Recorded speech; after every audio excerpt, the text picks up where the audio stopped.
What's up, everybody? My name's Slinky here, and today, guys, we're gonna go through the best 18 mercs according to this latest round of mercenaries, like best mercs. I don't know what to really call it, guys. Maybe you guys will have a better one in the comments, but let's kind of go through these, and I'll give you a few thoughts on the ones I know, and give you ones that maybe I think might be a little bit overhyped. So let's just kind of jump into it. All right, guys. So Gruel. I don't play Gruel, and I believe he is a dragon mostly hero. I don't know what he's completely used for. I'll have to go look him up. But what he's used for. But yeah, Gruel number one. That's a surpriser. I think a lot of people I don't think saw this one coming. In win rates. Not quite sure if Gruel is like one of those hero mercenaries where it's just one specific comp that he's good in, which that kind of surprised me. I guess like right here we can look Samuro, Cairn, Diablo, Gruel, Natalie, Vulgin. It's like not really seeing. I'm seeing a disconnect here on where Gruel is used, but I don't know, guys. What do you guys think? And what's your thoughts below in the comments? Number two, ranked number two, Natalie Sling. Guys, I'm gonna say right now, Natalie Sling, one of the most underrated heroes, and I actually might even do more videos about her. Um, her her task 7 ability is why she's underrated. Being able to heal a bunch, deal damage, and have your merc stay alive is just that good. And I don't know if a lot of people are surprised Natalie is ahead of several of these other ones that I'll talk about. But I'm gonna say, guys, if she isn't ranked number two, she absolutely deserves a list. Maybe a little lower, but she absolutely deserves to be on this list. And to see ranked number two on this list of first 18, I am ecstatic about that. So ecstatic about that to see that Natalie Celine's just that good. All right, Jaina. Why is Jaina good? Well, guys, her frost damage is just that good, which is insane. Again, Jaina is ahead of several of these other ones that are main meta at the moment, and Jaina deserves another underrated hero, guys. I'm gonna call this right now: Natalie and Jaina, underrated heroes, right off the bat. And I can't tell you guys enough of how much I haven't played Jaina too much to say, but Jaina is super underrated, and I would even maybe do some more videos on her and to test her out and a little bit in the PvE stuff and see how good she really is. I don't know how to properly play some of these mercs. All right, the next one is Vulgin. Vulgin kind of just speaks for himself. Vulgin is just that good with Natalie. She's just that good with let's see, Vardyn.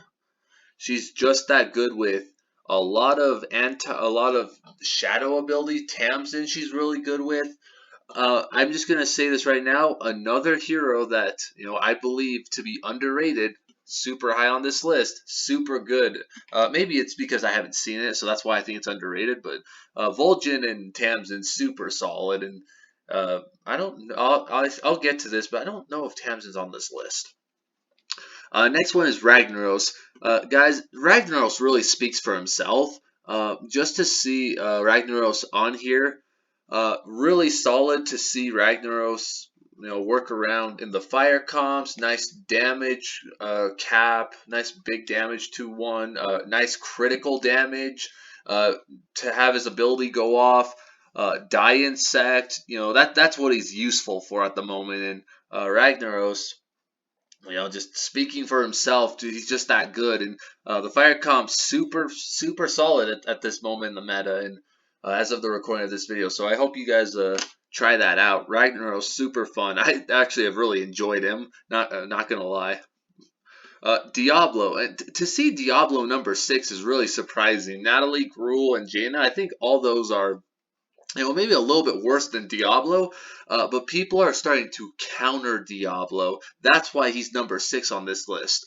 Another one, guys, he just speaks for himself. Karen Bloodhoof, number 8. I'll talk about him a little bit later, but those two, great combo, one of the best. We see that that's the only combo that I'm kind of seeing at the moment in the top 10, and Diablo speaks for himself at number 6. easy crit abilities, easy mass damage, easy ways to get sped up by Cairn. That's why he's number 8, I think. I'll get to that here in a second. But just super solid. You're able to attack. It's just 6 across the board. Easy to get damage through. Most of the time, you even can like blow players out because you're able to gain more health. Diablo, I think, is absolutely solid, and people are trying to counter him now, guys. Not gonna lie. Um, Vardyn. Vardyn again speaks for himself for herself. Vardyn just great manipulatable with the speed. It's a speed manipulative hero. There we go. Super solid. Speaks for herself.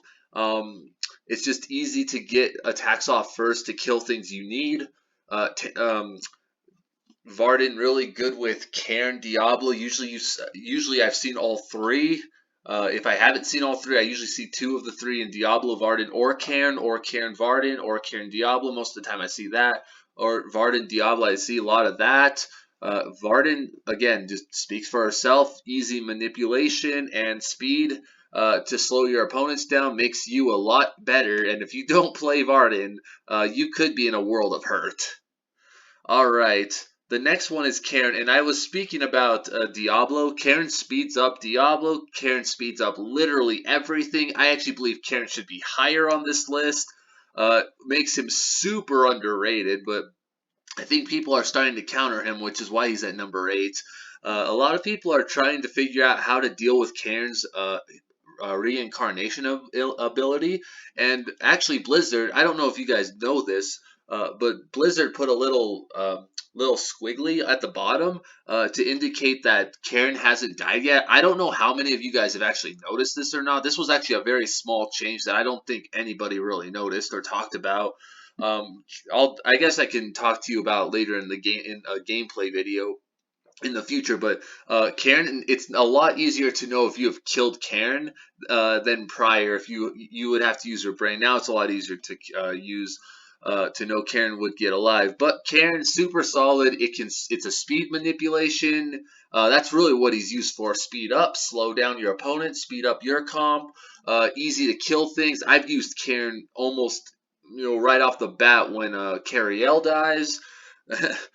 I'm surprised Cariel's actually not on here. I think she's really underrated too. But Cairn speaks for himself. Might be a little bit low on this list, but speaks for himself. All right, Anduin, Rin. I'll just call him Anduin. Anduin is number 9. I'm very surprised that he's this high. I know Anduin is great. Anduin's a really great hero, and I'm not gonna lie, Anduin's super solid. But I feel like his only good ability is his Holy Nova ability. His third ability is only to humans, and his first ability is a single target damage, which is not a lot of damage. I'm not gonna lie. So to see Anduin number 9 because of a Holy Nova ability is good, but I think his treasure, which is gain extra X amount of health. However, you guys have it. I have a plus, I think 5. I think it's plus 5 health for every time it heals. So gain 5 health when a character heals, which is really good. Outside of the Holy Nova combo with that treasure, I just don't think that that he's just that good.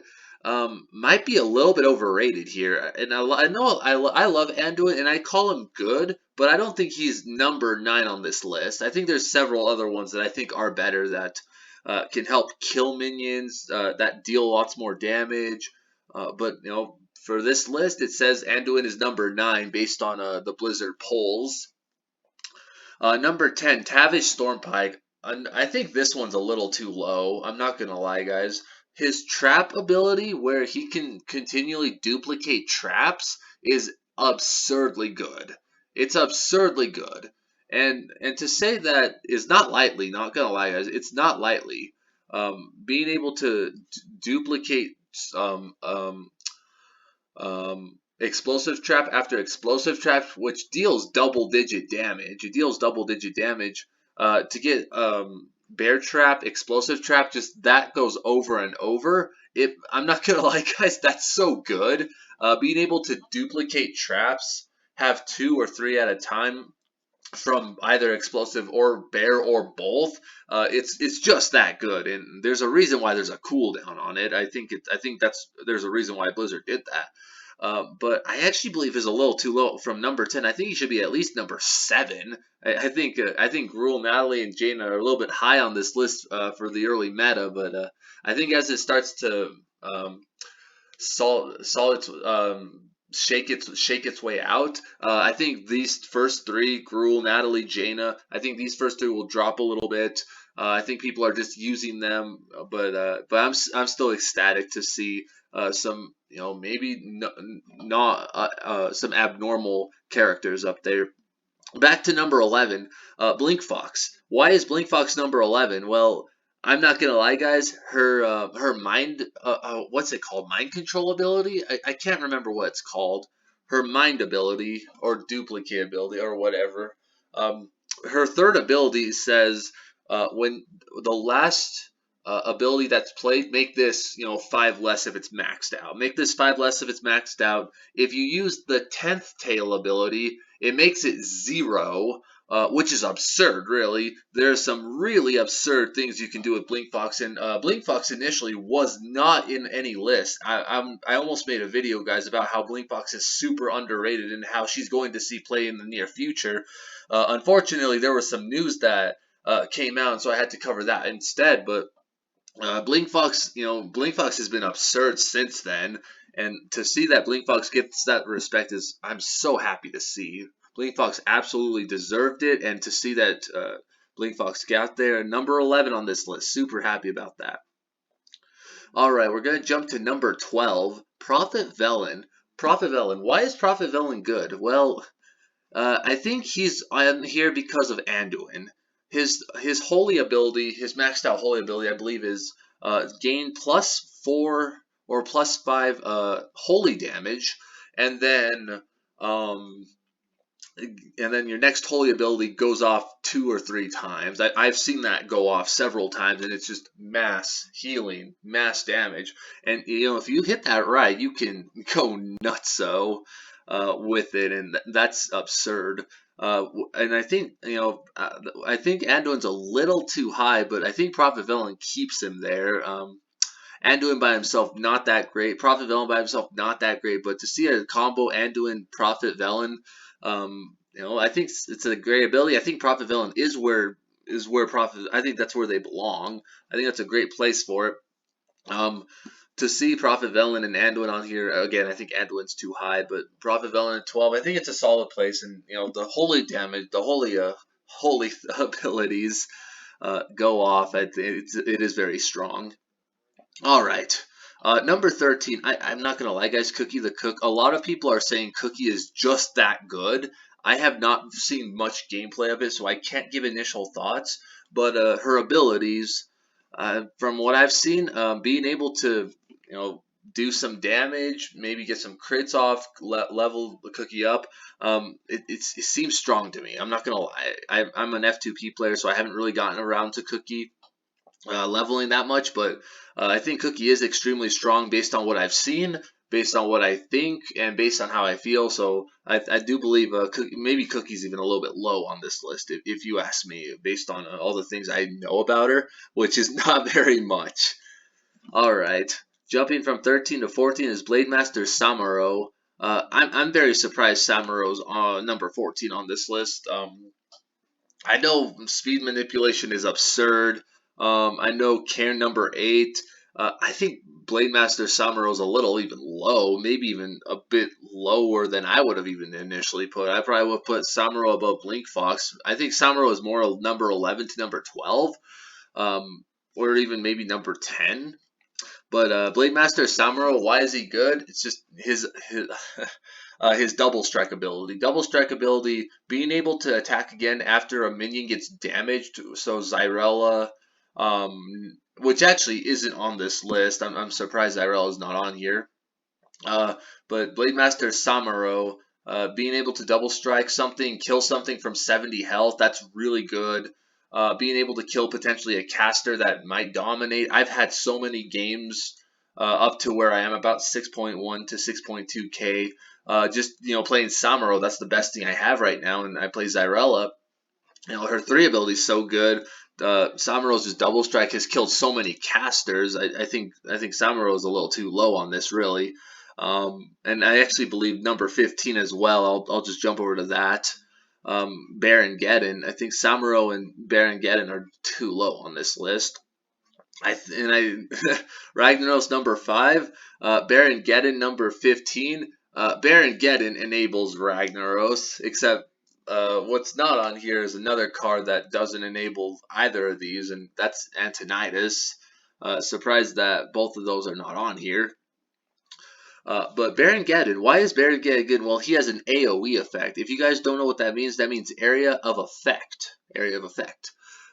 So he has an AoE ability that says this deals damage, fire combo. This goes again. I believe there is a bug in the PvE content with Baron Geddon and Diablo. I'm not 100% sure. Don't quote me on this, but I do believe that I think there's a bug with Baron Geddon that no one's figured out yet, and eventually I think I think we'll eventually figure this out. But yeah, I think Baron Geddon is super low on this list. I would put him several spots higher. I would put him in the top 10. I think he's just that good. To see Baron Geddon number 15, really surprising. And these next 3 are very debatable. Malfurion, I think, she needs to be higher, but I'll get to that later. Number 16, Rexxar. Rexxar is good because he can summon minions. Summoning a, let's see, I think it's a taunt. It's a bear. It's a bear. So he summons a taunt. Actually, he can summon a taunt. Actually, it's just animal, whatever. You summon a Leok, the bear, or the Huffer. You can summon one of those. I forget the ability of. I think it's Animal Companion. I think that's what it is. You can summon one of the Animal Companions. I think Rexxar is really good because it has taunt. There's something I'll tell you guys here. I think Rexxar is only good because you can summon a taunt in the way of a crit. A minion that can crit something, because that's faster than actually quite a bit of abilities. But I think that's why Rexxar is here on number 16, is because you can taunt up. Rexxar is also very good because he enables King Mukhla. He enables let's see, King Crush, which actually isn't on this list, which is surprising. I think there's a couple of these I would change, but there's just that many good mercs that you can't just have a top 18.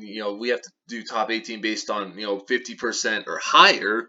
But there's a few of these that that's probably just on the verge of 50%, like Zyrella, like King Crush, like Guff, some of the nature comp, which actually isn't on here. That kind of surprised me. But yeah, Rexxar and King Mukhla. King Mukhla is really good. But Rexxar, I think, is good because you can taunt something. I think that's how. I don't think people have figured that out yet. All right. Now number 17, King Mukhla. King Mukhla. Why is he good? Well, King Mukhla is actually really good for several reasons. Number one, he puts his Task 7 ability summons a taunt. So you have to attack that first, and it counters the Samuro combo. So this is probably why Samuro is 14. King Mukhla is just that good. But outside of that, he can give bananas off, which is a +1/+1. He can taunt up. That's really good. I think King Mukhla is overall a really solid, overall hero where it can, take some damage, take a crit, summon stuff that it needs. Overall, I think it's a very overall good hero. Not too many weaknesses outside, I think, of blues. I think that's the only thing that hurts Mukhla, is because it's a protector. Outside of that, though, I think King Mukhla is, like, outside of that very small pivot of a little chat for critical, I think he's overall very good. I actually am very scared to run into a King Mukhla because Samuro Zyrella, you have to attack the taunt first, and that's just so good against it, and it can actually crit. It can allow some hits from King Crush to Rexxar to summon more things. So King Mukhla enables a lot of things that a lot of players I don't even think have figured out yet. Like, I'm not even going to lie about that. All right, enough about King Mukhla. Malfurion Stormrage. Malfurion. I'm not gonna lie. This might be what. This is the first hero I'm gonna call for a nerf. Um, I'm not gonna try and say that his first ability is too good, except being able to speed up your nature comp is just too good. The reason I say that is being able to speed it up the first time. If you don't kill it, if you don't kill the Malfurion, you enable a lot of things, but Malfurion enables a lot of things for nature comp, and so because Malfurion is just that good, he doesn't even belong at number 18. I think he's a top 10 hero up here. Just like Prophet Velen, I think Anduin doesn't belong up here. I just uh, Malfurion is just that good, and how its win rate is only 50%. I have no idea how to deal with it. Guys, in comments below, how the crap do you guys counter Malfurion? Because I'm trying to figure that out, and I don't know. I really don't know, guys. So, like, I'm genuinely at a loss for it. Like, how Malfurion's 18, I have no idea, really. That's astonishing to me, and to see that that's just that low makes me wonder. This is top 5%, but at lower ranks, Malfurion is extremely abusable. He is extremely hard to kill. If you're playing anything outside of the nature comp, you actually almost instantly lose, I think, which is too good at those ranks. I know this is like a thing for top 5% and stuff. But if Malfurion's just that good at the lower ranks, like why wouldn't he be that good at the higher ranks? And to see he's only slightly above 50%, makes me wonder. Is he overrated? Am I not playing properly? That's probably my own problem. Outside of Gruel and Cookie, I feel like I knew every other hero. I guess Jaina. Outside of those three, I feel like I knew every other hero, which is good. Uh, number one, number three, and number 18. Why are they there? Like, in the comments below, how is Malfurion number 18? How is Gruel number one? I think I feel like I give a pretty honest and fairly accurate list on how I feel about these. But yeah, like, what do you guys feel about it? Hope you guys enjoyed today's video, and I'll see you guys later. I hope you have a great night. This has been I'm a Slinky.